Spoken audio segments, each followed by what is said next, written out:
Hello friends, स्वागत है आपका फ्री ऑनलाइन कोचिंग और भगवान स्टडी सेंटर। मैं निधि आप लोगों को प्राचीन इतिहास के बारे में बता रही थी और जिसमें हम लोग पिछले वीडियोस में हम लोगों ने मौर्योत्तर काल का शुंग वंश और कर्ण वंश के बारे में जाना। ठीक है, तो जैसे मैंने आपको बताया था कि मौर्योत्तर काल, जैसे मौर्यों के काल के बाद, मौर्योत्तर मतलब मौर्य के बाद का काल जो आता है, यानी कि मौर्य जो शासक बृहदर था उसकी हत्या करके शुंग वंश की स्थापना हुई थी। उसके बाद कुछ समय के लिए कर्ण वंश आया था और उसके बाद चेदी वंश या चेती वंश। ठीक है, वैसे ज्यादातर इसको चेदी वंश के नाम से ही जाना जाता है। तो देखिए, अशोक की मृत्यु जब हो गई, ठीक है, अशोक की मृत्यु के बाद बहुत सारे जो क्षेत्र थे, जो प्रदेश थे, तो वो स्वतंत्र हो गए थे। ठीक है, जैसे जैसे कि मैं बताऊं आपको कि अशोक के समय, जैसे मौर्य वंश हम लोग जैसे जानते हैं कि 16 महाजनपदों में सबसे जो शक्तिशाली राज्य आया वो था मगध का उत्कर्ष, यानी मगध आया। फिर मगध राज्य के बाद, मगध राजवंश के बाद, यानी आप बोल सकते हैं मगध का जो साम्राज्य था, सॉरी राजवंश नहीं, साम्राज्य, मगध साम्राज्य के बाद मौर्य साम्राज्य सबसे बड़ा साम्राज्य के रूप में, क्योंकि मगध साम्राज्य के अंदर छोटे छोटे वंश आए जो कुछ कुछ समय के लिए शासन किए। ठीक है, उसके बाद जो सबसे बड़ा साम्राज्य आया वो मौर्य साम्राज्य आया। ठीक है, और मौर्य साम्राज्य की स्थापना चंद्रगुप्त मौर्य ने की। तो उन्होंने भी प्रदेश को अपना विस्तार किया, अपने साम्राज्य का विस्तार किया। और उसके बाद जब अशोक आता है तो वो अपने साम्राज्य को लगभग पूरे भारत पे, मतलब अपना साम्राज्य का विस्तार कर लेता है।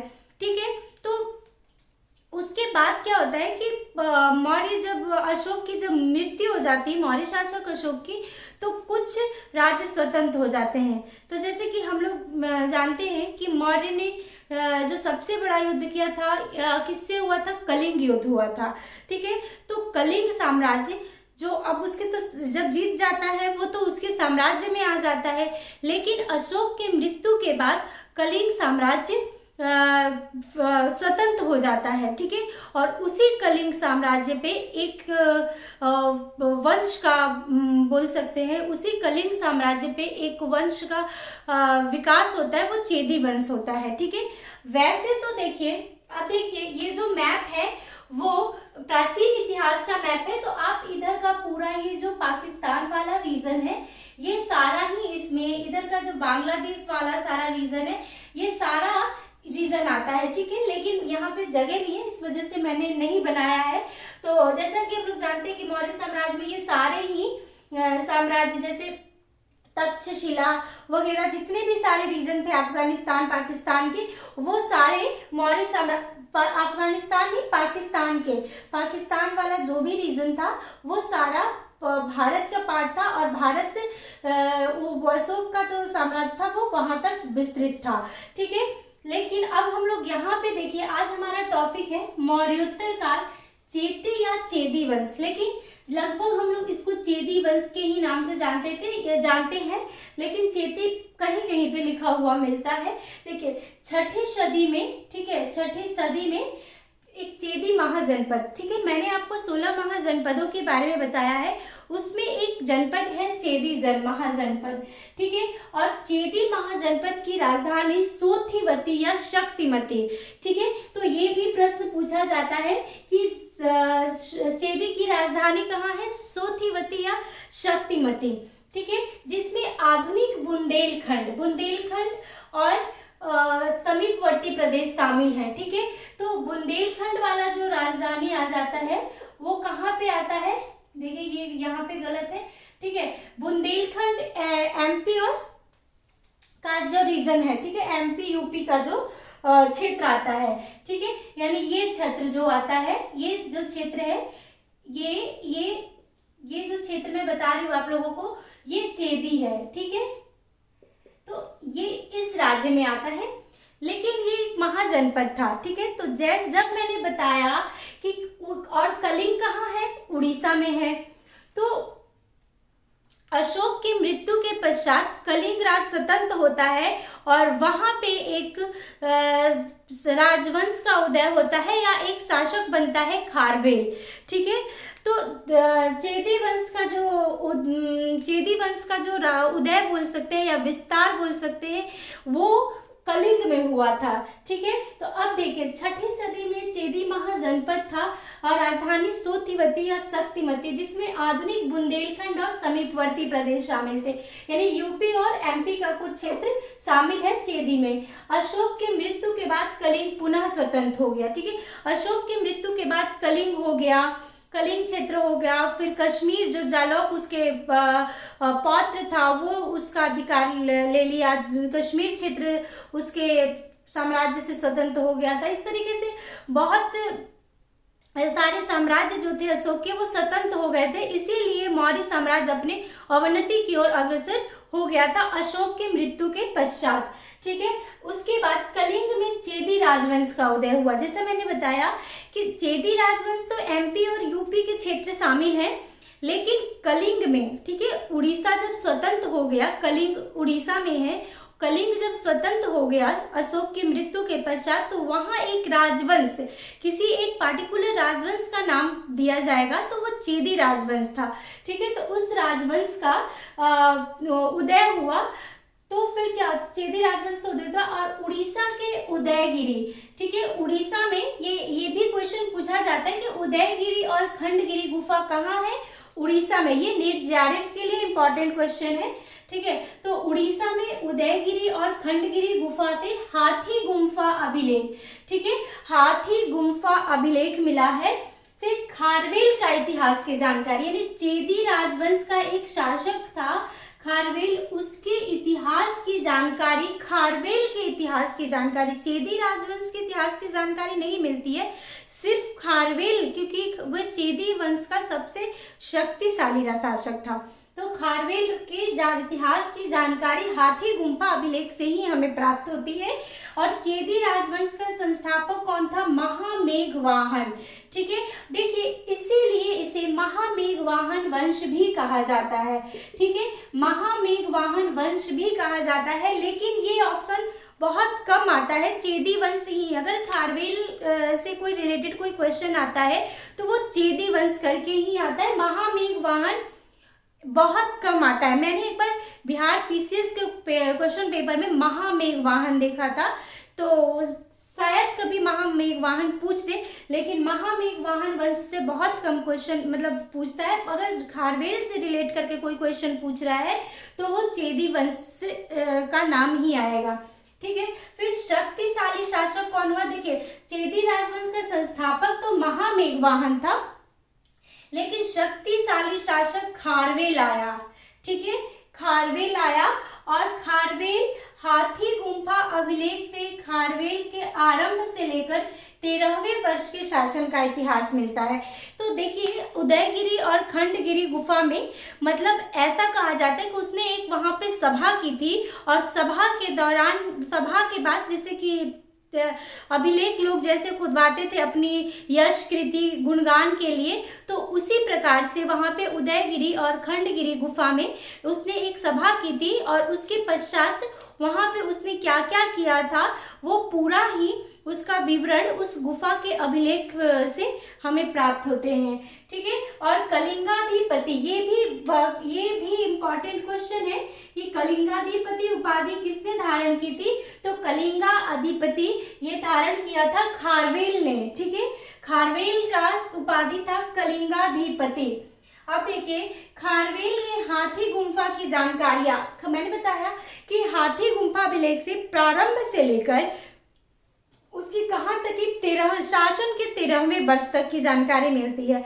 इसका क्या मतलब हुआ कि जो खारवेल था वो बहुत कम उम्र में राजगद्दी पर बैठा था। वो 10 वर्ष की आयु में ही उसकी जो पिता थे उनका हमें नाम नहीं मिलता है, क्योंकि हमें सिर्फ एक संस्थापक का नाम मिलता है महामेघवाहन, उसके बाद सीधा खारवेल के बारे में, क्योंकि उसके बाद एक दो छोटे छोटे राजा आए होंगे लेकिन उन्होंने कुछ भी काम नहीं किया होगा या फिर कुछ भी ऐसा हमें प्रमाण नहीं मिलता है।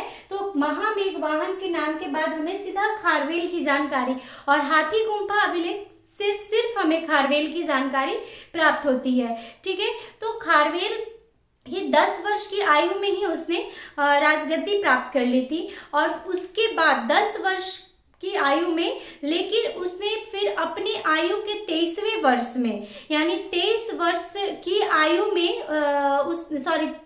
पहले 5 साल 6 साल 16 वर्ष की आयु में उसने मतलब अपने जैसे कि होता है ना, अभी वो कम उम्र का था, इसीलिए उसको शासन नहीं करने दिया जाता था।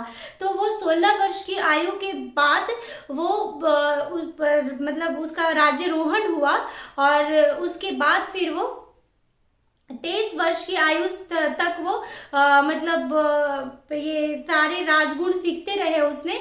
उसके बाद फिर वो शासन करना शुरू कर दिया, यानी कि अपने साम्राज्य का विस्तार करना, सारी चीजें करना जो होता है वो शुरू किया था उसने, यानी कि अपने प्रथम अब उसके जो हाथी गुम्फा अभिलेख है उसमें उसके प्रारंभ से लेकर, यानी शासन की प्रारंभ अवधि से, उसने शासन अपने उम्र के 23वें वर्ष से शुरू किया था। ठीक है, तो 23वें वर्ष से लेकर और जब मतलब 23वें वर्ष से शासन किया, यानी शासन के प्रारंभ से लेकर 13वें वर्ष तक, 13 वर्ष तक की जानकारी हाथी गुम्फा अभिलेख से मिलती है। ठीक है, एक बार फिर मैं बता देती हूँ कि देखिए खारवेल बहुत कम उम्र में ही, मैंने 10 वर्ष की आयु में ही वो राजगद्दी पर बैठा, लेकिन उसका राज्यरोहण जो होता है वो 16 वर्ष की आयु में होता है। लेकिन वो राज्यरोहण के बाद भी वो पूर्णतः शासन नहीं करता, यानी अपने साम्राज्य के लिए वो कुछ नहीं करता है। वो क्या बोल सकते हैं उसको हम लोग, जैसे राजा का गुण सीखता है, वो राजा बनने के, साम्राज्य के विस्तार के लिए अनेक प्रकार के वो विद्याएं सीखता है। तो उसके बाद वो 23वें वर्ष में शासन शुरू करता है। ठीक है, यानी कि वो जो राज्यरोहण के बाद भी वो अनेक प्रकार के गुण सीखता है, तो उसके बाद वो 23वें वर्ष से शासन शुरू करता है। तो वहां से जोड़ा जाता है कि 23वें वर्ष से, यानी कि शासन के प्रारंभ से लेकर 13वें वर्ष तक के शासन में उसने क्या क्या किया, ये हाथी गुम्फा अभिलेख से पता चलता है। ठीक है, तो अब देखिए प्रथम वर्ष में उसने क्या किया था, अपने शासन के प्रथम वर्ष में कलिंग की राजधानी का पुनरुद्धार किया। ठीक है, देखिए पहले इसकी जो राजधानी मिलती है हमें, देखिए पहले वो कहाँ था, चेदीद में था। ठीक है, तो पहले उसके बाद वो अपनी राजधानी, तो राजधानी इसकी कहाँ थी, शोधिवती या शक्तिमती। तो ये राजा बनने के बाद अपनी राजधानी कलिंग बनाता है, और कलिंग की राजधानी का पुनरुद्धार करता है और कलिंग नगर का निर्माण करवाता है। ठीक है, क्योंकि हम लोग जानते हैं कि अशोक के जो कलिंग युद्ध किया था उसमें उसने नगरों को नष्ट कर दिया था, बहुत सारे घरों को जलाया था, लोगों को मतलब मारा था। तो इस तरीके से बहुत अस्त व्यस्त कलिंग हो गया था। उसके उपरांत जब खारवेल के अंत में कलिंग आता है तो उसने उन नगर का, अपनी राजधानी को पुनरुद्धार किया, और उसके बाद उसने कलिंग नगर का निर्माण करवाया अच्छे से। फिर देखिए द्वितीय वर्ष में वो पश्चिम की ओर सेना भेजी। अब देखिए भारत का जो पश्चिम का क्षेत्र है वो कौन सा क्षेत्र होता है, ये महाराष्ट्र वाला रीजन। ठीक है, महाराष्ट्र वाला रीजन आता है। ठीक है, ये पश्चिमी क्षेत्र है। तो वो पश्चिम की ओर सेना भेजता है, और पश्चिम की ओर सेना, यानी कि यहाँ से एक नदी निकलती है कनवेना। ठीक है, और एक कनवेना नदी को ही, ये भी एक प्रश्न पूछा गया है कि कनवेना नदी का आधुनिक नाम क्या है, तो कनवेना नदी का आधुनिक नाम कृष्णा नदी है। ठीक है, तो जैसा कि हम लोग जानते हैं कि देखिए यहाँ से ये नदी निकलती है, तो फिर देखिए आगे क्या पूछा है कि कनवेना नदी से आगे बढ़कर, यानी कि वो कृष्णा नदी से आगे बढ़ता है। यहाँ से देखिए ये आगे ये पश्चिमी क्षेत्र है, यहाँ पे वो अपने दूसरे वर्ष के शासन में अपनी सेना भेजता है, और उसके बाद इसकी जो नदी पार करती है, कृष्णा नदी से आगे बढ़ जाती है उसकी सेना, और मुसिक नगर को आतंक फैलाती है। मुसिक नगर कहाँ है, तो देखिए यहाँ पे ये मैं हटा देती हूँ। तो मुसिक नगर आंध्रा में है, ठीक है, मुसिक नगर आंध्र प्रदेश में है। तो मुसिक नगर को, यानी देखिए पश्चिमी क्षेत्र से सेना भेजता है और कृष्णा नदी पार करके, ये नदी है, मान लीजिए ये कृष्णा नदी है, तो कृष्णा नदी को पार करके वो मुसिक नगर में आतंक फैलाती है उसकी सेना, ठीक है। उसके बाद फिर सेना वापस आ जाती है, सिर्फ आतंक फैलाने जाती है, वहां पे डरवाती है, लोगों को धमकाती है। तृतीय वर्ष में भारी उत्सव का आयोजन करता है। अपने शासन के तृतीय वर्ष में वो नृत्य, वाद्य संगीत आदि का प्रोग्राम रखता है अपने नगर में, ताकि उत्सव कर सके, लोगों का मनोरंजन कर सके। तो वो भारी उत्सव का आयोजन अपने नगर में यानी कलिंग में वो करता है। चतुर्थ वर्ष में बरार के भोज को, पूर्वी खानदेश और अहमदनगर के रट्टी को, देखिए ये मैंने इसलिए ये पूरे 13 वर्ष का लिखा है क्योंकि ये प्रश्न पूछा जाता है, ठीक है। तो ये नेट जेआरएफ के लिए तो बहुत इंपॉर्टेंट है, क्योंकि कुछ भी इसमें से पूछ देता है, उसके वर्ष के बारे में पूछता है कि उसने किस वर्ष में ये काम किया था, ठीक है। तो और बाकी इससे रिलेटेड 2-3 क्वेश्चन मैं बताऊंगी, ये 13 उसमें से, जो कि बिहार पीसीएस हो या यूपी पीसीएस हो, ये चाहे किसी भी गवर्नमेंट एग्जाम में अगर इससे रिलेटेड कोई क्वेश्चन पूछता है तो इसके 13 वर्षों में से ही कोई एक क्वेश्चन पूछता है, ठीक है। देखिए अब क्या है, बरार चतुर्थ वर्ष में उसने बरार के भोज को, पूर्वी खानदेश अहमदनगर के रडिकों के विरुद्ध अभियान किया, ठीक है। तो ये सारे कहाँ के थे, ये विदर्भ देश के थे, विदर्भ भी महाराष्ट्र में है, तो ये विदर्भ क्षेत्र के थे। बरार के भोज को, पूर्वी खानदेश अहमदनगर के रडिकों, ये सारे क्षेत्र अभी आधुनिक के विदर्भ है, ठीक है। तो विदर्भ में इसने, मतलब ये प्राचीन समय का नाम है, ये बरार, पूर्वी खानदेश और अहमदनगर के रटिकों को से सैन्य विरोध किया इसने, ठीक है, विरुद्ध अभियान किया।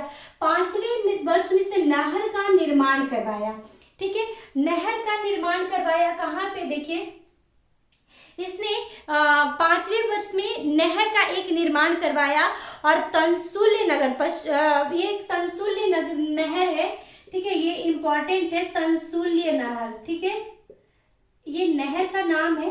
तो तंसुल्य नहर को अपनी राजधानी की ओर उसने मोड़ लिया, ठीक है, इसने अपनी राजधानी की ओर, इसने अपनी राजधानी की ओर उस नहर का रास्ता कर लिया।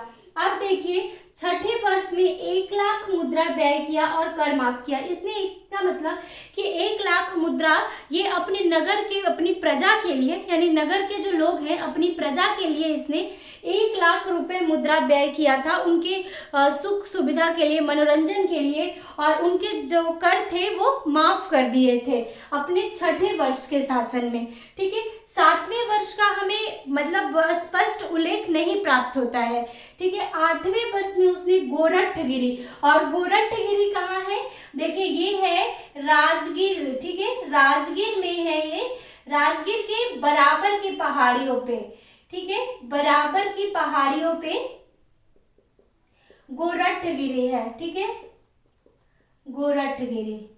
तो कहाँ पे गोरठगिरी कहाँ है, राजगीर के बराबर की पहाड़ियों पे गोरठगिरी है, और गोरठगिरी के किले को नष्ट कर दिया, यानी कि अपने 8वें शासन के 8वें वर्ष में फिर वो मगध की तरफ आक्रमण करने जाता है, और मगध में वो सबसे पहले राजगीर जाता है बराबर की पहाड़ियों पे, और बराबर की पहाड़ियों पे वो वहाँ के जो गोरठगिरी, देखिए यहाँ पे गोरठगिरी किले, जो गोरठगिरी किला कहाँ है, बराबर की पहाड़ियों पे, बराबर की पहाड़ी कहाँ है, राजगीर में, तो वहाँ के किले को नष्ट कर देता है। फिर 9वें वर्ष में वो उत्तर भारत की विजय पे महाप्रसाद के निर्माण करता है। इसका मतलब है कि अपने शासन के 9वें वर्ष में फिर वो उत्तर भारत की ओर, वैसे मगध भी उत्तर भारत में ही है, ठीक है, फिर वो क्या करता है कि अपने शासन के 9वें वर्ष में उत्तर भारत की ओर जाता है, यानी मगध पे आक्रमण करता है, और वो मगध पे आक्रमण करने के बाद पश्चात वहां जाता है और वो फिर जीत जाता है, और वहां से फिर ये उसके बाद आता है तो अपने विजय के उपलक्ष्य में महाप्रसाद द्वार का निर्माण करवाता, अपने नगरों में महाप्रसाद का निर्माण करवाता है। ठीक है, फिर अपने शासन के 10वें वर्ष में पुनः गंगा घाटी पे आक्रमण करता है, लेकिन वो विफल रहता है। ठीक है, सफलता नहीं प्राप्त करता है। यानी कि अब इसका जो देखिए यहाँ से 8वें वर्ष, 9वें वर्ष, 10वें वर्ष में इसका उत्तर भारत की ओर ही आक्रमण चलता है। तो 8वें वर्ष में तो वो राजगीर की बराबर की पहाड़ियों के गोरखगिरी के किले पे आक्रमण करता है। 9वें वर्ष पे वो मगध पे आक्रमण करता है। ठीक है, और वहां पे जब विजय प्राप्त कर लेता है, जीत जाता है, तो वो आकर अपने नगर में महाप्रसाद का निर्माण करवाता है। ठीक है, और उसके बाद 10वें वर्ष में पुनः फिर आक्रमण करता है, लेकिन वो वहां पे हार जाता है। ठीक है, और गंगा घाटी का क्षेत्र न सिर्फ मगध का क्षेत्र है, बल्कि ये यूपी का जो क्षेत्र है, फिर बिहार का क्षेत्र, ये सारे ही गंगा घाटी क्षेत्र आते हैं। ठीक है, अब देखिए 11वें वर्ष में ये पिथुंड नगर पर गधों से हल चलवाया। क्या मतलब, क्या इसका क्या मतलब है कि देखिए सबसे पहले देखिए ये जब गोरखगिरी पे आक्रमण करता है, मैंने एक बात आप लोगों ने बताई कि गोरखगिरी पे जब ये आक्रमण करता है तो यहाँ के जो शासक था वो डर जाता है, और डर के इतना मतलब ये आतंकित कर देता है कि डर के गोरखगिरी का शासक जो था वो मथुरा भाग जाते हैं। ठीक है, फिर 9वें वर्ष में फिर वो उत्तर भारत में आक्रमण करता है, 10वें वर्ष में फिर वह सफल रहता है, 11वें वर्ष में पिथुंड नगर, और पिथुंड नगर मतलब पांड्य देश। ठीक है, अभी आधुनिक जो प्राचीन काल में या आधुनिक देश जो पांड्य देश है वो पिथुंड नगर था प्राचीन काल का। तो पिथुंड नगर फिर वो अब दक्षिण भारत पे अभियान करता है वो। ठीक है, अब देखिए ये उत्तर भारत पे अभियान कर लिया, अपने पश्चिमी क्षेत्र पे आक्रमण कर लिया, लगभग सारे साम्राज्य को शामिल कर लिया। अब वो दक्षिण भारत में आता है पांड्य देश में। ठीक है, पांड्य देश केरल में है, तो वो पांड्य देश में आता है, और पांड्य देश में वो क्या लिखा हुआ है कि वो नगर पर गधों से हल चलवाता है। मतलब ये कुछ अतिशयोक्ति भी बोला जाता है, ये हाथी गुम्फा अभिलेख को कुछ इतिहासकार इसे अतिशयोक्ति का रूप भी देते हैं, बट मतलब फिर भी हम लोग ये जानते हैं कि अभी तक तो हम लोग ये जानते हैं कि खारवेल का जितना भी इतिहास है वो हम लोग हाथी गुम्फा अभिलेख से ही जान सकते हैं। ठीक है, तो आप देखिए उसने उत्तर भारत पे भी आक्रमण कर दिया, उसने पश्चिमी क्षेत्र पे भी आक्रमण कर दिया, अब बच्चा दक्षिणी क्षेत्र पे वो आक्रमण करता है। तो वो पांड्य देश, ये पिथुंड नगर पांड्य देश को बोला जाता है, तो पांड्य देश या यहाँ पे लिख देती हूँ मैं पिथुंड नगर। ठीक है, पिथुंड नगर पे आक्रमण करता है, और पिथुंड नगर पे आक्रमण करने यानी कि गधों से हल चलवाता है, कह सकते हैं आप। ठीक है, यानी कि नगर को नष्ट करने का कोशिश करता है, नष्ट कर देता है। फिर 12वें वर्ष में देखिए, फिर 12वें वर्ष में फिर वो मगध पे आक्रमण करता है। ठीक है, 12वें, क्योंकि देखिए वो यहाँ पे 10वें वर्ष पे तो वो असफल रहता है, फिर 12वें वर्ष में फिर जाता है वो मगध पे आक्रमण करता है, और मगध पे आक्रमण जब वो करता है तो उस समय बृहदर्थ सेना रहता, उस समय बृहस्पति मित्र मगध का शासक रहते हैं। ठीक है, तो बृहस्पति मित्र से वो जीत जाता है, मतलब उनसे युद्ध होता है, वो जीत जाता है, और वहां से अपने राज्य का मतलब कलिंग का जिन की मूर्ति वहां से वापस लेकर आता है, जिन की मूर्ति। जब मैंने आपको नंदों के बारे में पढ़ाया है, नंदवंश के बारे में, तो उसमें मैंने बताया था कि नंद शासक घनानंद ने जब कलिंग पे आक्रमण किया था, तो कलिंग पे आक्रमण करने के बाद कलिंग से जिन की मूर्ति अपने राज्य में ले आया था, यानी मगध में ले आया था। ठीक है, तो ये वही जिन की मूर्ति है। जब 12वें वर्ष के शासन में उस खारवेल फिर से मगध पे आक्रमण करता है, और इस समय मगध के जो शासक है वो बृहस्पति मित्र रहते हैं, और बृहस्पति मित्र से वो युद्ध जीत जाता है, और वहां से फिर वो पुनः जो कलिंग से जिनकी मूर्ति वो ले गए थे नंद शासक, उन्हें वो फिर वापस लाके अपने नगर में स्थापित कर देता है। ठीक है, फिर है 13वें वर्ष में उसने, देखिए यहाँ पे मैं लिख देती हूँ, 13वें वर्ष में 13वें वर्ष में उसने उदयगिरी और खंडगिरी गुफा का निर्माण करवाया। ठीक है, खंडगिरी गुफा का निर्माण करवाया, गुफा का निर्माण करवाया। ठीक है, तो ये 13वें वर्ष में है।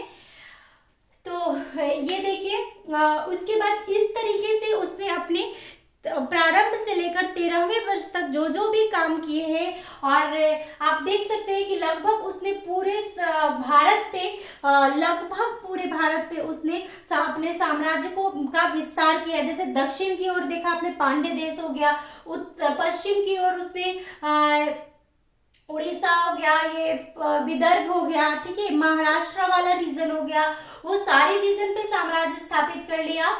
फिर उत्तर भारत में मगध पे उसने साम्राज्य स्थापित कर लिया, गंगा घाटी पे उसने साम्राज्य स्थापित कर लिया। तो इस तरीके से आप देख सकते हैं कि, और उड़ीसा तो उसके क्षेत्र में था ही, फिर आंध्रा भी क्षेत्र में उसके आ गया, तो लगभग संपूर्ण भारत पे उसने शासन कर लिया। तो मौर्योत्तर काल में ये बहुत ही शक्तिशाली शासक के रूप में खारवेल उभर कर आया। ठीक है, और उसके बाद फिर अब इसके बाद हम लोग मौर्योत्तर काल में हम लोगों ने पिछले वीडियोस में क्या देखा था, शुंग वंश और कर्ण वंश के बारे में, और अब ये अगले वीडियो हम लोग चेदी वंश के बारे में देखें, और अब इससे अगले वीडियो में हम लोग देखेंगे सातवाहन वंश के बारे में। ठीक है, तो जैसा कि मैंने आपको बताया था कि मौर्योत्तर काल में भारतीय जो शासक थे वो भी उभर कर आ रहे थे, भारतीय साम्राज्य भी उभर रही थी, और विदेशी साम्राज्य भी आ रहे थे। ठीक है, तो जैसे कि विदेशी साम्राज्य में इंडो ग्रीक आए थे, फिर हिंद यवन आए थे, इस तरीके से आए थे। तो वो हम लोग अब बाद में देखेंगे। पहले इसके बाद अब हम लोग सातवाहनों के बारे में देखेंगे, जो कि मौर्योत्तर काल में वो भी एक विशेष स्थान रखते हैं। ठीक है, उसके भी इम्पोर्टेंट शासक है। और इससे देखिए प्रश्न ज्यादातर क्या पूछता है, देखिए एक तो ये तंसुल्य नहर के बारे में प्रश्न पूछा है। ठीक है, उसके बाद कि ये जो कलिंग कहाँ का शासक था, खारवेल कहाँ का शासक था, कलिंग का शासक था, कलिंगाधिपति किसकी, देखिए बहुत लोग कंफ्यूज हो जाते हैं कि कलिंगाधिपति किसकी उपाधि थी, क्योंकि अशोक ने वहां पे बहुत बड़ा युद्ध किया था और कलिंग को अपने शासन में कर दिया था, तो ऑप्शन में हमेशा अशोक भी देता है, लेकिन कलिंगाधिपति किसकी उपाधि थी, खारवेल की उपाधि थी। ठीक है, तो कलिंगाधिपति किसकी उपाधि थी, ये प्रश्न भी पूछा हुआ है। ठीक है, उसके बाद की हाथी गुम्फा अभिलेख किसकी इतिहास की जानकारी देती है, ये तो बहुत ही महत्वपूर्ण प्रश्न है, खारवेल की। ठीक है, उसके बाद इससे कुछ क्वेश्चंस पूछते हैं। फिर चेदी महाजनपद की राजधानी, जो कि मैंने 16 महाजनपदों में भी बताया है। इसके बाद इन सब को मैंने इसलिए बता दिया कि ये किस तरीके से, अब उसका आधुनिक नाम क्या है, क्योंकि ये इंपॉर्टेंट हो जाते हैं समझने के लिए भी और अच्छे से समझ में भी आ जाता है। ठीक है, तो फिर अब अगले वीडियो में हम लोग फिर मिलेंगे, सातवाहन वंश के बारे में उसमें जानेंगे। तो आज के लिए इतना ही था। अगर आपको मेरा ये वीडियो पसंद आए तो लाइक, शेयर और सब्सक्राइब जरूर करें। Thank you.